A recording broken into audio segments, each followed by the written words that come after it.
how everyone doing this evening, morning, or whatever, because I know you're going to look at the video whenever you want to. So I'm Kadeem. I'm Jerry. All right, so it's the Johnson's family, and we're here to encourage you. So I brought my wife in this section because I want to talk to her, get her input and all that type of stuff, because sometimes we just go back and forth. So this has been troubling my spirit, and the topic is called Old Parents, What's Happening Now?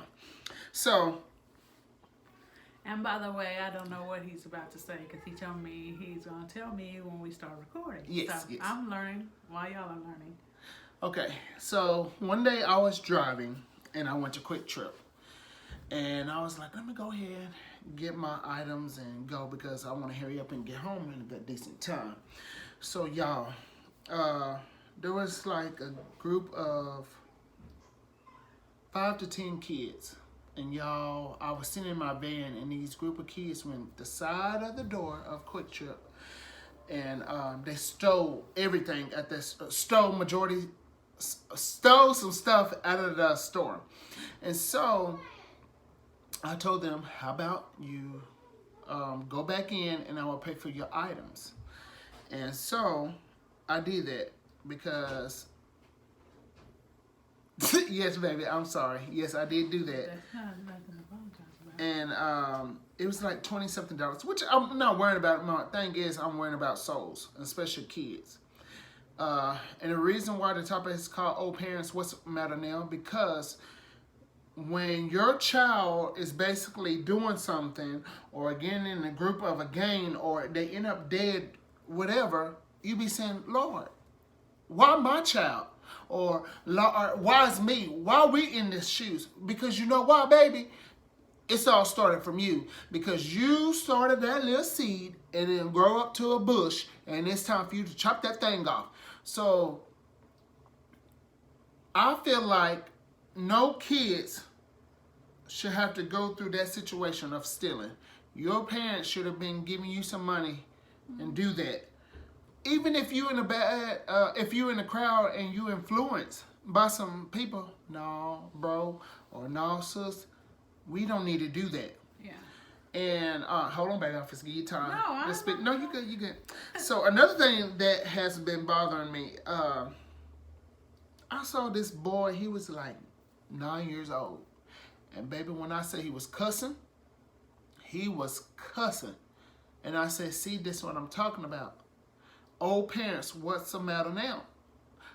I want y'all parents, us parents, All of us. Yeah. all of us, because I still have my flaws, because sometimes I be doing Cajun Jamai like this, as in, let me tell you, I'm more strict, and I want to be a mellow daddy, because I see what's going on in this world. So back to this 9-year-old, he was cussing and stuff like that, and I'm like, wow, my 9-year-old don't do that. So, baby, what you got to say about it? About both situations? Yeah, both situations. As far as the stealing situation, I think that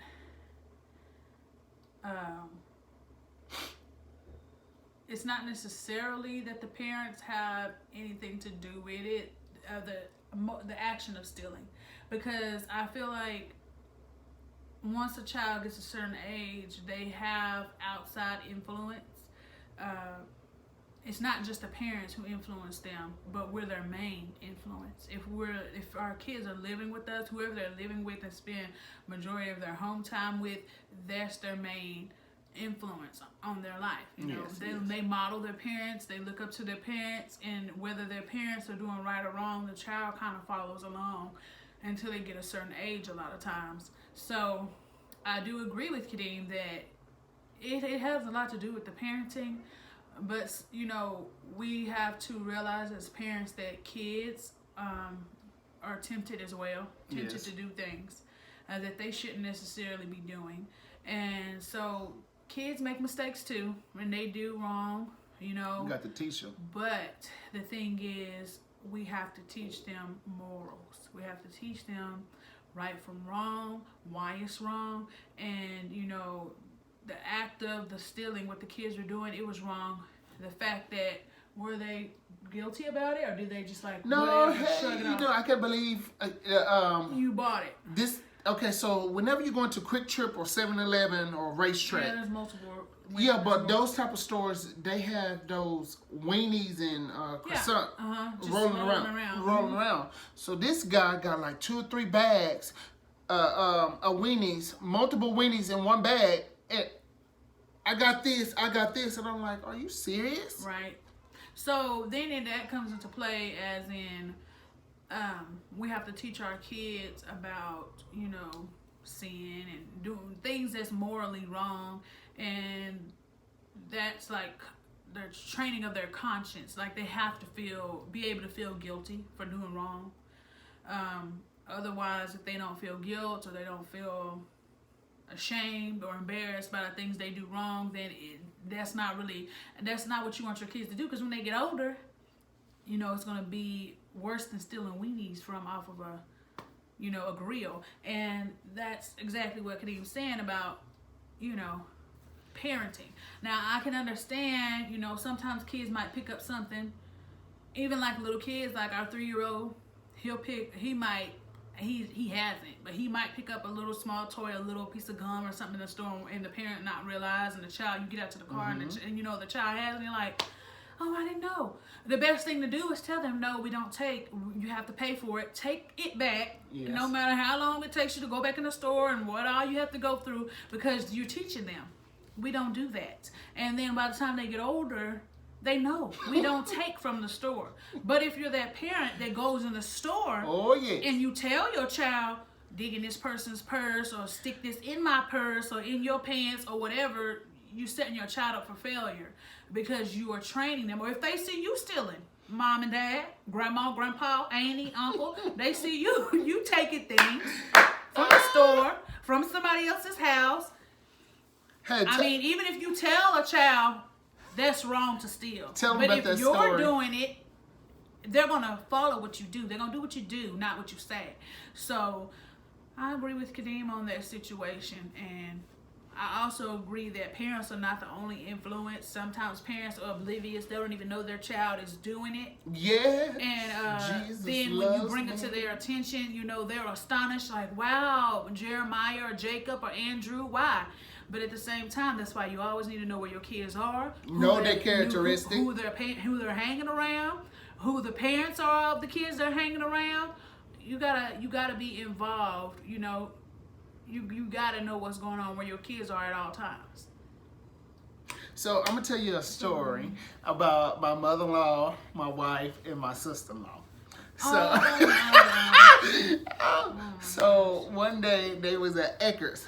Y'all probably remember the store. If not, you probably. It's a drugstore. Yes. So she said that they went to Eckerd's and my sister-in-law stole some toys. No, candy. And a lip gloss. It's some lip. Okay. So. But by the way, we were kids. We were like 6, 7, 8, 9, something like that. We were little kids.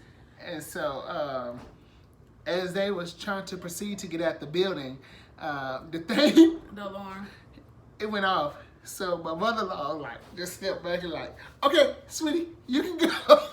So sweetie was like, okay, so it's not me. The alarm didn't go off. I'm sweetie. And my sister-in-law, Sugar, went in there, beep, beep, beep, beep, beep, beep. So the alarm went off. And when I tell you my mother-in-law got her, she got her. She made her pull everything out right there. And she so, got punished. Old parents, what's the matter now? We need to teach them. Like Sweetie was saying, we need to teach our kids and students the rules and regulations. What I expect, what you're not going to do. Mm-hmm. I'm not going to lie to you. When I was a child, I used to steal quarters all the time from my friend's house. Oh, well, let me tell you, it came back and bite me. But it got me so good, y'all, it made my head spin. So I was in the car one day and going to the, actually you was with me. Mm-hmm. So we went to the store and to put gas in the car. Mm-hmm. And I said, well, baby, can you get that $20 or $30 out of the glove department?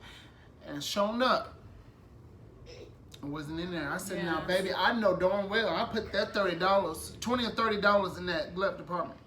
So where is it? So it wasn't in there. But what came back to my remembrance was, Kadeem, you remember all those quarters that you stole from your friend's dad? Teach you a lesson. Yeah. You reap what you sow. It will come back. Yeah. I think, like, as far as what you're saying, as far as maintaining a relationship with your child that lets them know what you expect out of them, and, you know, staying on top of them as far as what's right and what's wrong. That's all good, and that's what we should do. But I think, you know, So, well, anyways, I agree with what Kadeem was saying about, you know, parents staying on top of what your kids are doing, always maintaining a relationship with them that lets them know what you expect out of them, what you will accept and what you won't accept. And setting those boundaries while they're little is very important. That is very important. However, I do want to say that everything that we do as parents is a learning process for each child. We have 4 kids and they're all very different. They're all very different than each other. And their stages and ages when they were little is different as well. So what works for one child might not work for another child. Just because one of your kids, you never had this issue that this child did this, whatever, that doesn't mean that you won't have that issue with another child. For example, my older 2 kids, they never hit. They never really ever hit on other kids or bit other kids. But I have experienced with, other kids that were their ages that would do that. And I was like, I've never had to experience that. But now, like with my 3-year-old, he likes to wrestle. My 7-year-old, like, WWE wrestle. Because the 7-year-old got him started with that when he was a baby. And so now it's teaching him, like, it's okay to wrestle. I know boys wrestle, but there's a boundary there. Don't go too far with it and hitting and stuff. So that's something that, you have to keep in mind, that what works with one child may not work with another one. You may be able just to tell a child or get on to them, we don't do that, and they will go ahead and respond to that and, feel guilty or upset and say, you're right, mama. Then you might have another one, you have to do a little punishing, take something away, you going to bed early, whatever. Every child is different, and every child responds to you differently. So, yes, and you have to maintain your own values and morals as well in order to teach your kids something. You cannot tell, well, you can tell your child, but just know that it's most likely not going to work. You can't tell your child, don't cuss, like he was saying about the 9-year-old, and you cuss like a sailor. You cuss all the time. Yes. You have them around people that are cursing all the time. How do you expect that your child is not going to curse if you do it all the time? You're their main example. You are their, what do kids say, my hero, my role model. Well, that's true, even in your good and your bad. If you have anger problems, you like to throw stuff, break stuff, and you do it in front of your kids, they're probably going to start doing that. And another thing, and I'm sorry, baby. But I'm sorry, I just wanted to get this out because it's so true. When my one of our children, one of our older 2, when he was little, he used to be kept by someone in our family, and she used to say one particular word all the time. And before we knew it, our older son, when he was little, he was like 2 or 3, he started saying it, and he shocked me and Kadeem one day, and we were like, "What? What did you just say?" And we already knew instantly where he got it from. So we had to have a conversation with that person and tell them, you can, if you don't mind, if you can possibly do it, can you please stop saying this certain word around him? Because he has learned this word and now he says it. And, people are going to look at us. If he's saying something, they're going to say, who? Kadeem, Jerry, and son, they're saying this, and they must be saying this, and when we ain't in the home or whatever, and it's not. So that's where you have to get on it and be like, no. And when he was 2 or 3, we were like, every time he said it, no, we do not speak like that. And so it didn't take long. He stopped saying it. But that's my point. You know, how many kids were stealing? It was a good close to 6. So about 6 kids stealing from the store. That is peer pressure. You know, and we are already talking to our 7 and 9-year-old about peer pressure. Just because somebody's doing something, it doesn't mean you need to be doing it. Just because somebody's gets away with something, doesn't mean you're gonna get away with that same thing or anything else. We teach them that all the time. So I tell them, you need to stand up and you have to do what's right, even when nobody's looking. When nobody, your mom, dad, nobody's there to see, you need to do what's right, especially because, you know, there's somebody that's always there. Day or night, whether you're awake or sleeping. Yep. Jesus is there. Hallelujah! God is Glory. there. And so, Never sleep. although mom and dad will be very disappointed in you doing something that's wrong, you know, you have someone greater, higher than us to answer to. And so, we don't expect our kids to be perfect in any way. No way at all. And I tell them that. Nobody's perfect. I tell them that all the time. Nobody's perfect. And it's okay to be you. And it's okay to make mistakes. But after you make that mistake, you need to make it right and try to do better. That's the whole point. In life, period. Kids and adults, try to be better and do better every day. And I tell them, mom and daddy's not perfect. They see my flaws all the time. And I don't try to, those are my kids. I'm not trying to make my kids think I'm perfect or make them think, well, you have to be perfect. No, you're not perfect, but mama wants you to try your best. Do your best. And I tell them all the time, sometimes you may have a bad hair day or you might have a bad day. Kids have that too, parents. Let's just get that out the way too, because I don't like that. You know, we can have our little bad day. You know, we're not in the mood. We'll tell our kids in a minute, I'm not in the mood today. Yep. Don't you eat. I'm not in the mood. Don't come down here with that. Don't come in my face with that tattling. Don't do this and that. Well, parents, kids have their bad day too. You want to have a bad hair day? They have a right because they have emotions. They wake up on the wrong side of the bed. They might be having a headache or they might be in a bad mood just like you because they're human too. This baby, this 3-year-old, they're human too. They're going to have their bad days. That don't mean you always got to get down on top of them and, you know, this and that and don't disrespect. And this, it's not always about that. It's not always about that. So we have to remember that too. And if they having a bad day, you know, give them a little space. Hey, you having a bad day? I understand that. As long as you get done with your responsibilities, you know, you can have time to yourself in the room. Do you ask them? Would you like a hug? Would you like a cuddle? And respect if they say yes or no. We got to do that. We have to treat our children as humans and let them know it's okay to have those emotions because we don't want them to have issues with their emotions, okay? Now, I done got off subject, but I wanted to put that out there too because I noticed that a lot of times when kids cry and stuff, you know, sometimes it's a trigger for parents when their kids cry and they just be so like, you want to hurry up and shut them up, you know? Like if a child falls and stuff and you'd be like, you okay, hush, hush, hush. And that's okay, you know. But just tell them, are you okay? Yes, mama, but they crying. Well, it's okay, baby, it's all right. It's fine, you know?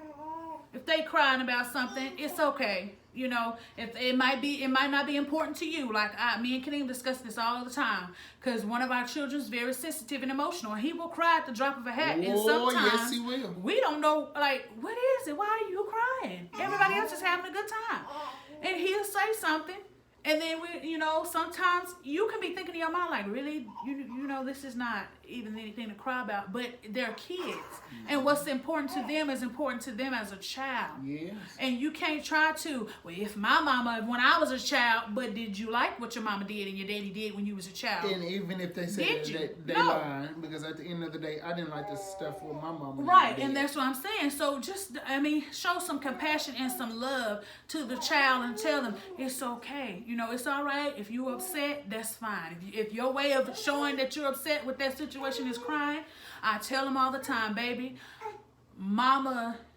it might not be important to me, but I know that it's important to you because you're upset. And I respect that you're upset and it was important to you.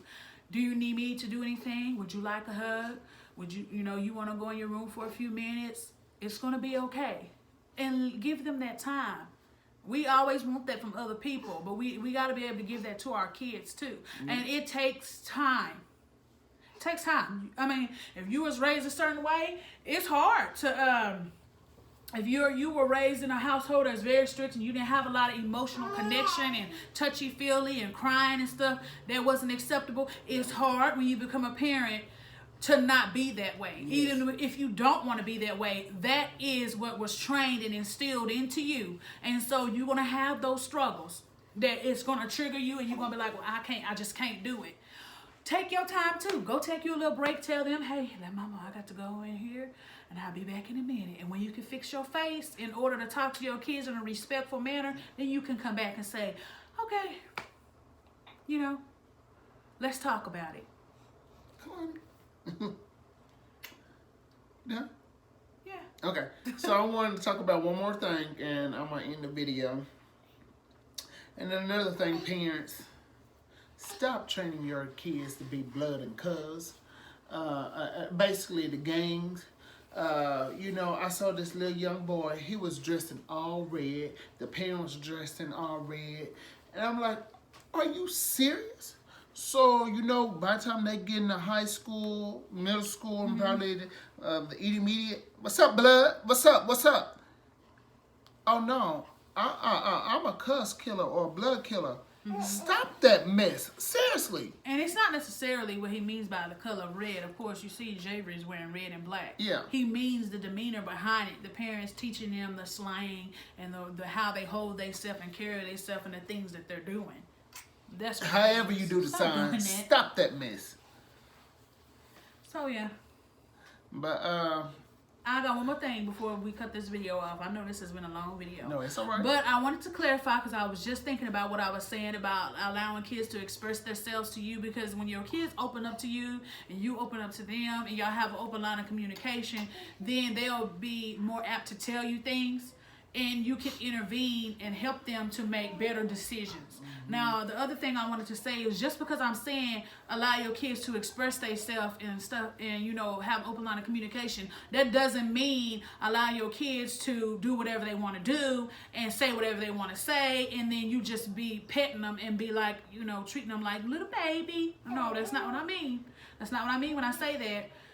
You still have those boundaries set. You still have those expectations, and you abide by those. You have your expectations for them, and they have their own for you. So if you don't want them being disrespectful, don't be disrespectful. But I understand the thing where people say, "Well, I'm the parent." I understand that. But what I mean is don't allow little Johnny to go to the school and act crazy and act a fool and do disrespectful things to the teacher and the staff and the students. And little Johnny is like that. Little Johnny, you let him do that at home. And then when the teacher or somebody calls, then you want to get conked and get ugly with the teacher and say, well, little Johnny is, I'm going to believe little Johnny no matter what. And it doesn't matter because little Johnny is my child. And so at the end of the day, I don't want to hear what you have to say. You have to realize that little Johnny's teacher and the principal and all those other people that's working with little Johnny, that's their job to teach little Johnny and take care of him while he's at school. But it's also their job to do that for the other 28 to 30 kids in their class, not just little Johnny. So we got to hold our kids accountable when they do things that are wrong. Yes, it's okay. Kids make mistakes. We make mistakes. But don't just be a crutch and allow them to make those same mistakes. And then instead of talking to them and telling them, hey, this is wrong what you did. It's not acceptable. Make better choices. Instead saying, well, I don't care. I don't care what you say. I'm going to believe little Johnny, even though you know how little Johnny is. And say, little Johnny, don't worry about it because this teacher can't talk to you like that. They can't tell you nothing. I'm your mama. We don't want to do that. We don't want to do that. We want to raise our children to be respectful, mannerable human beings when they get older. Not the type who's going to treat other people wrong and then also treat you wrong, because what he do at school or she do at school, when they come home and act up and you can't get a hold to them because you don't let them, when they little, you don't let them do so much, you don't let them say so much, and you let them do it and not correct them. And then when they become an adult or become a teenager and they're as tall as you and you looking eye to eye, and then they just showing out every which way, and you calling on the phone to Meemaw and calling Pawpaw and calling Annie, then you want to try to go get the pastor and say, Pastor, I'm putting him up here at the altar, get in line and put the oil on because I can't handle him. No. Then you want to have a prayer chain, and that's okay. I'm not saying prayer works, honey. Yes, it does. But don't do that. Then they get to TYC, and then they go to juvenile and stuff, and then they in jail, and then you at the court, and you saying that's wrong. Y'all don't do it because oh my God! Because once the police get involved and they start getting a record. Mama, you can't save them no more. Daddy, you can't save them. Granny, you don't let them do so much. And you kept trying to stick up, even though you knew your child was in the wrong, and you want to say somebody got a pick, and saying, the teacher got a pick. She got a pick. Sometimes, I ain't gonna lie, they do. But your child. And if they doing something, get at home, and you ain't got to don't front them out in front of the teacher and everybody. You ain't got to do that. But when they get home, you say, you know what, little Johnny, it's me and you now. You tell me. You tell me what happened, and be honest with Mama, because Mama wants to know the truth, and you're going to get into more trouble, and I'm not going to be able to trust you if you lie than if you just tell me. And when they come out and tell you, keep that straight face.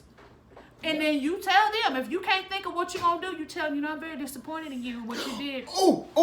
And me and you, we're going to have to come back to this conversation because Mama needs a chance to calm down, and we are going to find some type of action for you because that was very disappointing. And then you know what?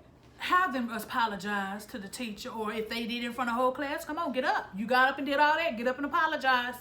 Do right.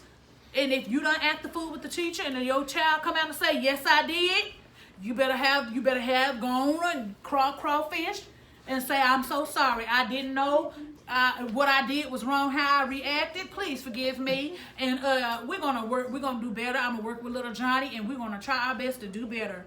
Because those teachers, yes, they get paid to do their job, but a lot of y'all have to realize a lot of them have their own family. They got kids, they got a husband, they got a sick mom and dad, and they have a life too. And it's not just your kids, and we can't do that. We can't do that. Okay. No? Okay, yeah, I'm done for real this time, y'all.